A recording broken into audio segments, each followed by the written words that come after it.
अभय दुबे जी, आपसे शुरुआत करते हुए, अब नरेंद्र मोदी ने राष्ट्रपति ट्रंप के सामने ये जो दो टूक कह दिया है, उसके बाद आप संतुष्ट हैं आप लोग? क्योंकि सरेंडर मोदी का एक बड़ा कैंपेन भी कांग्रेस पार्टी की ओर से छेड़ा गया था, वो भी तब जब विदेश मंत्री खुद मिस्त्री साहब, तमाम पार्टियों की ओर से सवाल उठाए जा रहे थे, सरकार उसका जवाब दे रही थी। अब कम से कम संतोष है इस बात का, खुश हैं आप लोग?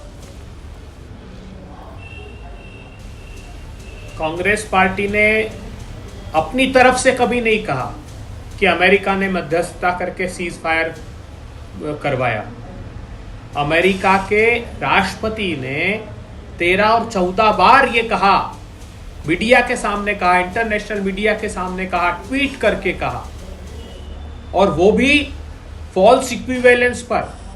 हम जो आतंकवाद का शिकार थे भारत के लोग, और वो जो आतंकवाद की शरण स्थली है पाकिस्तान, उनको एक स्थान पर खड़ा कर दिया डोनाल्ड ट्रंप ने।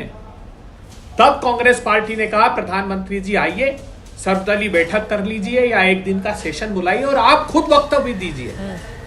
आज हमारे विदेश सचिव आकर ये कह रहे हैं कि प्रधानमंत्री जी की बात हुई, तो क्या गारंटी है कि कल फिर अगर ट्रंप साहब बयान दें और ये कह दें कि हमने ये ट्रेड का हवाला देकर इन दोनों का युद्ध रुकवाया, तब क्या होगा? तो इसलिए प्रधानमंत्री जी को आना चाहिए सामने और देश को ये बताना चाहिए। बड़ी बात ये रही कि हमने 11 सालों में मोदी सरकार ने बातों पर क्यों भरोसा नहीं है आपको? प्रधानमंत्री जी का तो महिमा मंडन किया, लेकिन विदेश सचिव की बातों पर भरोसा क्यों नहीं है कांग्रेस को? अब प्रधानमंत्री जी क्यों नहीं बोलना चाहते? हाँ, प्रधानमंत्री जी क्यों नहीं बोलना चाहते? क्या कोई कानून उनको रोकता है? क्या कहना चाहिए ना, ट्रंप जी के लिए भी कहना चाहिए। जब वो खुलकर कह रहे हैं इतना, तो उनको कहना चाहिए था सबके सामने आकर कि ये बात गलत है, ये इस बात से मैं सहमत नहीं हूँ। तो मतलब कांग्रेस पार्टी जो लगातार निशाना साध रही थी कि नरेंद्र मोदी ने ट्रंप के सामने सरेंडर कर दिया है, सरेंडर मोदी है, इंदिरा गांधी की तस्वीर लाकर आप लोग ट्रोल भी कर रहे थे नरेंद्र मोदी को, अब तो नहीं करेंगे ना?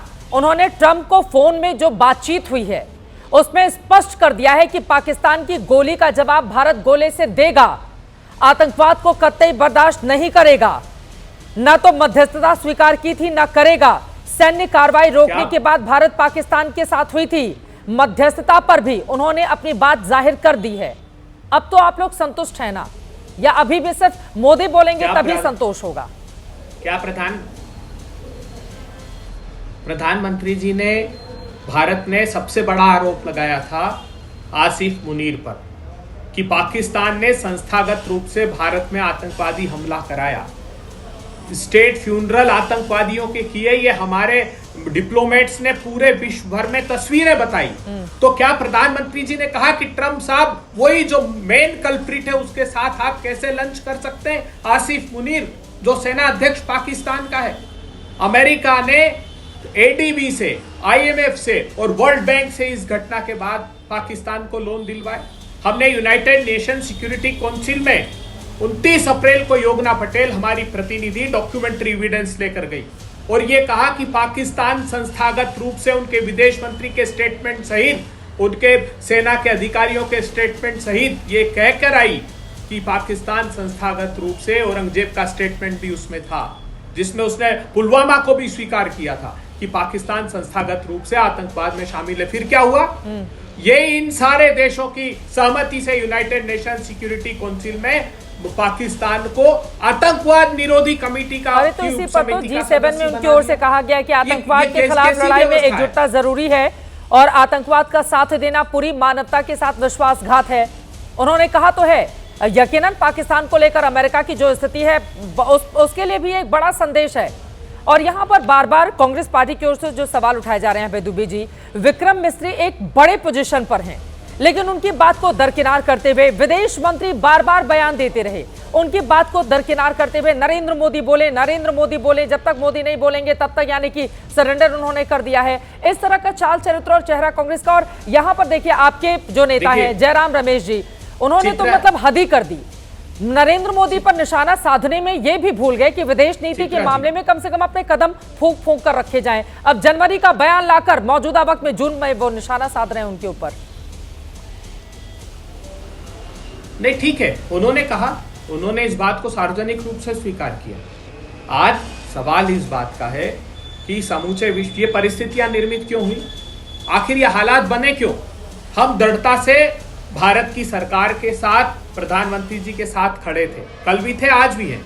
लेकिन उस समय ये टर्निंग पॉइंट आया जब हमारे विदेश मंत्री जी ने ये बयान दिया कि at the start of the operation हमने पाकिस्तान को इन्फॉर्म किया। मतलब एक तरफ यूनाइटेड नेशन सिक्योरिटी काउंसिल में 29 अप्रैल को आप कह रहे हैं कि पाकिस्तान संस्थागत रूप से शामिल है, और हमारे विदेश मंत्री कहते हैं कि इस ऑपरेशन की जानकारी हमने पाकिस्तान को दी। तो समूचा विश्व कह रहा है कि फिर पाकिस्तान कल्प्रिट कैसे हो गया? तो फिर दिमित्री पेस्कोव जो रशिया के प्रेसिडेंट की प्रवक्ता है, वो कहती है कि हमारे लिए दोनों पार्टनर हैं। एक और बात के लिए मैं आगाह करना चाहता हूं सरकार को, 6 और 7 जुलाई को ब्राजील में ब्रिक्स की मीटिंग होने वाली है। उस ब्रिक्स की मीटिंग में चाइना और रशिया पाकिस्तान की स्थायी सदस्यता की पैरवी करने वाले हैं, क्योंकि पिछले साल पाकिस्तान ने वहां अप्लाई किया है मेंबरशिप के लिए। मतलब 3 विश्व की जो बड़ी शक्तियां हैं वो तीनों पाकिस्तान के साथ। एक आतंकवादी, तो हमारी डिप्लोमेसी क्या हुआ? हमने अपने सार्क देश, हमने अपने बुनियाद को सबसे पहले कमजोर किया।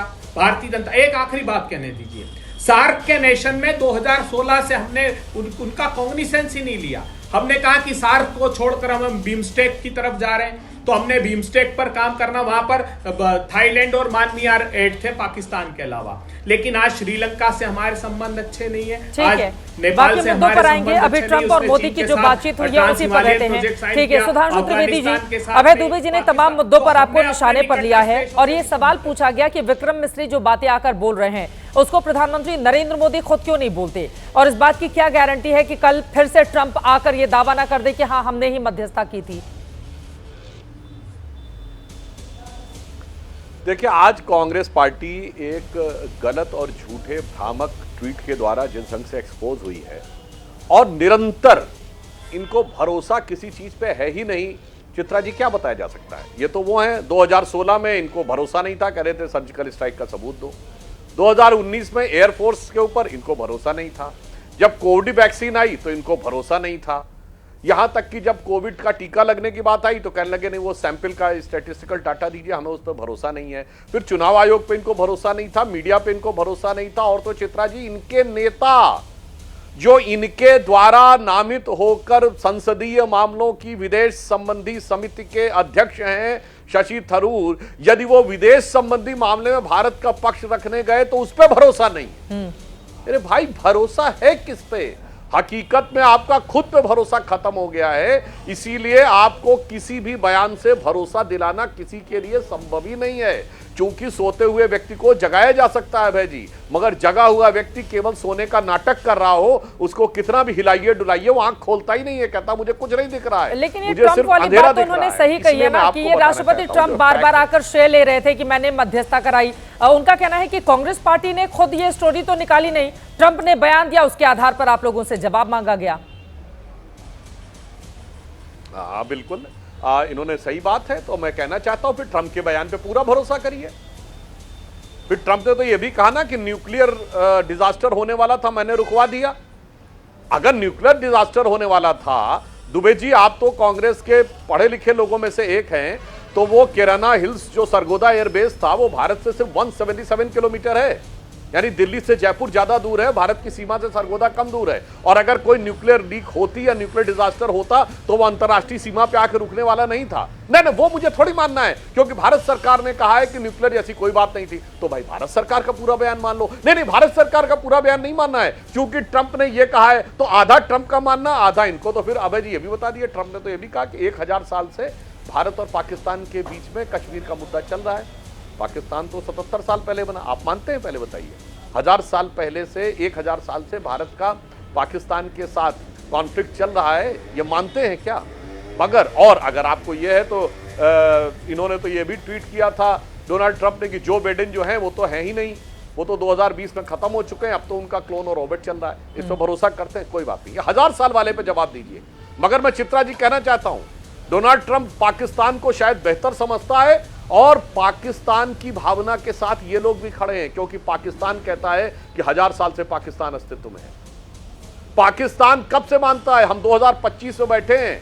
दर्शकों को याद दिलाना चाहता हूं, ठीक है 1000 साल पहले 1025 में महमूद गजनी ने सोमनाथ का विध्वंस किया था, और आज पाकिस्तान अपनी मिसाइल का नाम गजनी रखता है। इसका मतलब ये 1000 साल की सिविलाइजेशनल लड़ाई है। ये वो कह रहा है। मेरे भाई भरोसा है कि नहीं, बोलो। अब ये नहीं हो सकता सर कि आप ट्रंप के किसी बयान पे भरोसा नहीं करेंगे, एक बयान के एक अंश को लेंगे और बाकी मुझे पूरा भारत का चाहिए। तो पहले अपने भरोसे का बेंचमार्क तय कर लीजिए, फिर हमसे जवाब मांगिए।